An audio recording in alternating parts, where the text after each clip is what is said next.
Desai completed his master's degree in mechanical engineering and master's of business administration. He is pursuing PhD from Shivaji University. He has a prominent background of social reforms, patriotism and education. Professor Desai attended and participated as member of Indian delegation on various international meets such as World Engineering Education Forum, International Federation of Engineering Education Societies, Global Engineering Deans Council in countries like US, Argentina, China, Japan, Dubai. Professor Desai is youngest ever president of this prestigious organization, Indian Society for Technical Education. Give him a big hand. Past Vice President of IST in New Delhi, he was past Vice President, Executive Council member for 2 terms of IST, member representing India in Global Deans Council, Chairman Indian Engineering Deans Council, Convener Maharashtra State Technical Teachers Association, President Mauni Vidyapeeth Staff Association. Of Delhi Metro, he while interviewing to one magazine said that there are a lot of engineers around me, but unfortunately I cannot help. So this is what last month I had an opportunity to interview for one post of mechanical lecturer in mechanical engineering, and there were 52 applications. When there were 52 applications, some 34 incumbents came for the interview, and management got the option. So management asked them, what salary, what are your salary expectations to all? So one of them, he said that, sir, whatever you want to give, you give me. Then the person sitting in the panel asked him, yes, okay, no problem, well, we will pay you 5,000 rupees, are you ready? 10,000 rupees. And on the next week, we had an interview for a post of driver, where driver was appointed for the salary of 18,000. So this is what here a driver has cast his skills, whereas engineer couldn't. And reason behind that is industrial requirements of our engineers are having the skills, competencies. What if the requirements, their skills and competencies are not at par with the benchmark set by us? Industry is changing very fastly. Rate of change of technology is huge, and thereby rate of obsolescence is high. Whatever you are learning today may get obsoleted by the time you go out of the college. I was discussing one issue with Dr. Achyut Godbole, a computer scientist, and he told me that this generation will have to change at least 3 jobs in their lifespan. So changing a job means not changing, going from Tata's to Mercedes and Mercedes to Rolls or something like that. Changing a job is changing the job profile. I will give you an example for this. When plastic currency was introduced, the tailor job of a tailor clerk, that is cashier, was vanished, and they had to learn something else to survive. So that is what is going to happen with the young generation, new generation. And here industry needs now the requirement, because the concept of the finishing school is now obsoleted. No industry appoints trainee engineers now. They don't have time to train you because the rate of obsolescence is high. They therefore need a real engineer. Real engineer is one who always thinks of something new, who always tries to do some novel things, who always tries to minimize the efforts and always tries to make tomorrow better than today. So that sort of engineering is required. That means we have to inculcate the research attitude and innovative approach to students. Without innovation, there cannot be engineering, and without engineering, there cannot be innovation. These are push numbers. Now at this stage, I will take 5 more minutes of you. At this stage, do you feel someone may say that is it possible for us? Because now, unless until you are at the core of the technology, you are the leader of the technology, you cannot survive. Because the world is transforming itself into a knowledge. And I am of the opinion that definitely, yes, definitely we can do it. Because technology is in our culture, technology is in our time. I will give you 2-3 examples. 2500s before Christ, you might have heard about the Nalanda and Patliputra universities. Almost 12,500 students used to study there. 67 branches were taught at that time in India with the help of 1,500 professors. And students right from Turkey to China used to come there. Ahead, in the time of Chandragupta Maurya, you might have heard about the Vishnugupta, that is Arya Chanakya. He has written a book on Kautilya's Arthashastra. That book is not on the Arthashastra actually. It covers 14 different branches. And 3 important topics of our concern are, he talks about the metallurgy, he talks about the management, he talks about the economy. In the Kautilya's Arthashastra, he has given the systematic extraction procedures of 14 different metals. He has given descriptive analysis of alloying techniques. The Director General of the Mining was a post for the first time inserted in the history of India at the time of Vishnu. So that was the technology we were having. As far as the management, some Raghuram Pillai is an industrialist in Kerala, and he writes, he is a columnist for the Times of India, and he has written last fortnight one column in the Times of India, and where he says that the management principles laid down by Arya Chanakya holds equally good, suitable in today's complex management system. So Chandragupta of this Arya Chanakya was the first management guru. We are studying something else now. Coming ahead, you all knows about Aryabhatta. Aryabhatta has gifted the world mathematics with the classical figure of 0. He for the first time postulated that Earth is round and it rotates about itself and rotates about the sun. He estimated the diameter of the Earth without any equipment, modern equipment with him, and which resembles with the diameter of the Earth published by the NASA with the use of the advanced techniques. So that is what the technology we will. You also might have heard about a surgeon, Sushrut Sengupta. Sushrut Sengupta was a surgeon 450 years before Christ. He has compiled the medical knowledge in 2 khandas. He has compiled it. Knowledge was already there, he just have written it. In the first khanda, he talks about 1,157 plants, classification of those plants, their medical uses, and he talks about 57 medical preparations of plant-based and 43 medical preparations of the animal-based, their dosages, everything he talks about. He talks about 83 different types of medicines. So in the first khanda he talks about that, and in the second khanda he talks about the systematic operation procedures, surgical procedures. So 27, the surgical process he talks about. The surgical equipment, instruments used by Sushrut Sengupta at that time are used with very little modification by the Western advanced medical field today itself. So that was the technology we had. The first cataract surgery was conducted at that time. This tradition continued till Mughals. Even in the Mughal regime, we were leading in the technology in the world. Somewhere, somehow, we lost it. And in the British regime, we have lost it. By correlating things, I came across one thing. And in 1832, British government sent Lord Macaulay to the India.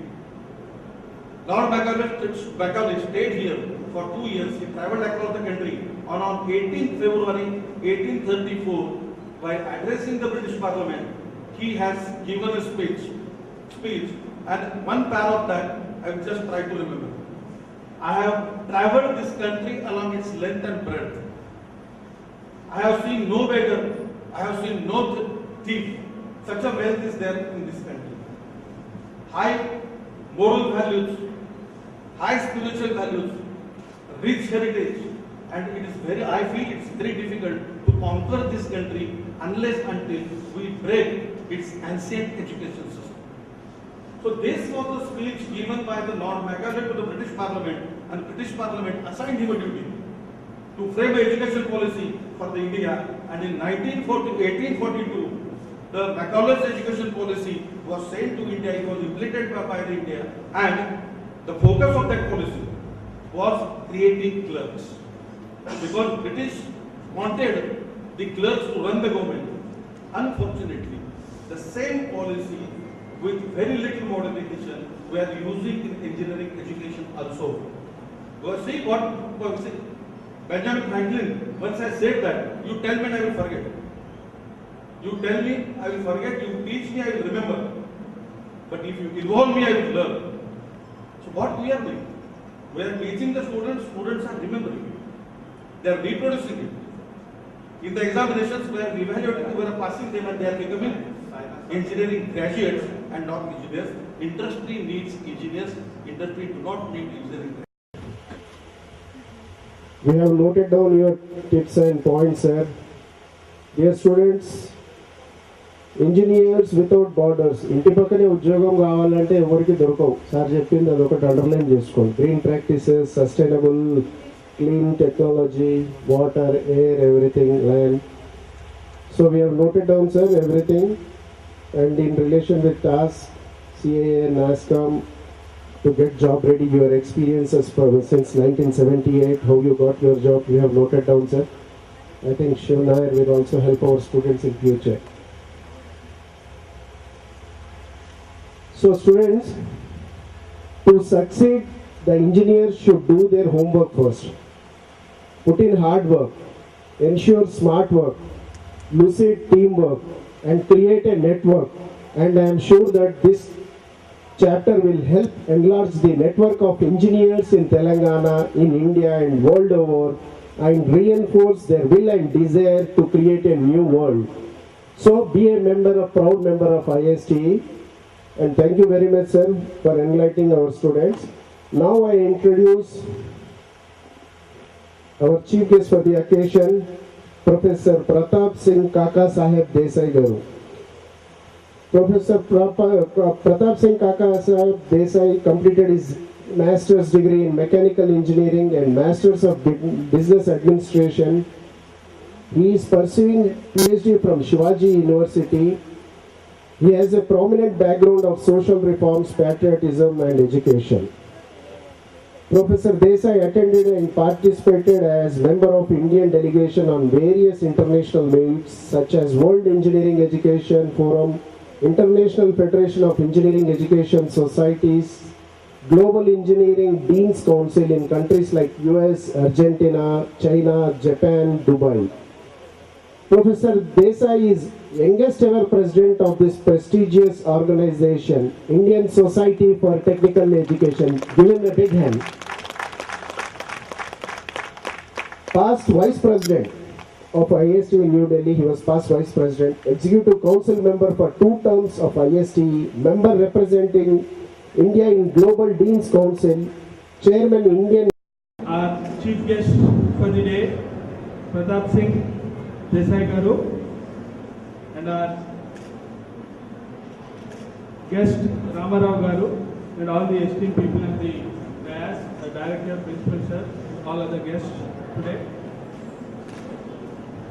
As you know, the importance of technical education, I've been insisting right from the beginning that we should inaugurate a ISTE chapter at Shreyas. I congratulate our advisor B. Srinivas Sir Garu and Pandrangarao Sir Garu for organizing the entire event and also taking care of the logistics for enrollment of students and inaugurating the student chapter today. The actual inauguration of the student chapter will be later in the day. This is an introductory session that we have planned for you, and there will also be a post-lunch session. Still guests are arriving. That will be outside in the lawn. Just to emphasize the importance of technical education, just a couple of points I would like to emphasize. As engineers, you need to understand the importance of enhancing your skills technically. Whenever I say that, I always remember the example our chief mentor Gopala Krishna sir quotes during the orientation program. You might have also quoted at your orientation program. The example where engineer Vishweshwaraya Garu goes to a waterfall, Jog waterfall, along with 3 other engineers, and one says that it is a beautiful spot for a picnic. The other says that we can build a guest house over here and light the guest house. Whereas Vishweshwaraya himself says that why not we light 1,000 homes and generate electricity and supply it to 1,000 homes. So that is a classic example as how you need to build a mindset towards technicality. Just today morning I remember seeing the newspaper that of a rickshaw puller. He has actually mounted a small engine on the rickshaw, so that whenever he is climbing up, he just switches on the engine. Whenever he is climbing down, now he might have paddle. So I just really wondered, a small rickshaw puller who is illiterate, uneducated, can conceive an idea like that. Probably second-hand scooters are available for few thousand rupees today. Even if you spend 3,000, 4,000 rupees, you'll get a second-hand scooter. Probably you might have got that engine for 500 or 1,000 bucks. And he has simply installed it to a rickshaw and made it a motorized rickshaw. So that is the sort of cost-effective innovation mindset that you need to have. So the entire exercise for IST is to inculcate such mindset in future engineers like this. So I wish them all the best for today's program. Thank you very much. I wish that engineers assembled here discover themselves to be for greater than what they expect, what they dreamt, and excel themselves to the expectation of the society and expand their outlook, personality, achievements. I pray that the engineers provide more benefits with the less resources for more people. In this mission of Make in India, let us make an incredible India also. So what you should do to become a good citizen, good engineer, then that's an altogether different story. To succeed, the engineers should do their homework, put in hard work, ensure smart work, lucid teamwork, create a network amongst yourself, and I am sure that this chapter here, which is being opened by our chief guest for the occasion, will help enlarge the network of engineers in Telangana, in India and world over, and reinforce that their will and desire to create a new world.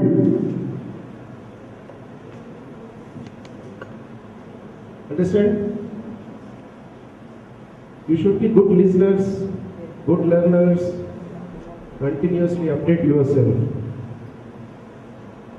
So with this, I think this IST chapter, it's in a body wherein you can become member, you can exchange your views, do the best with less resources, expect the more, do more, like what you have studied here.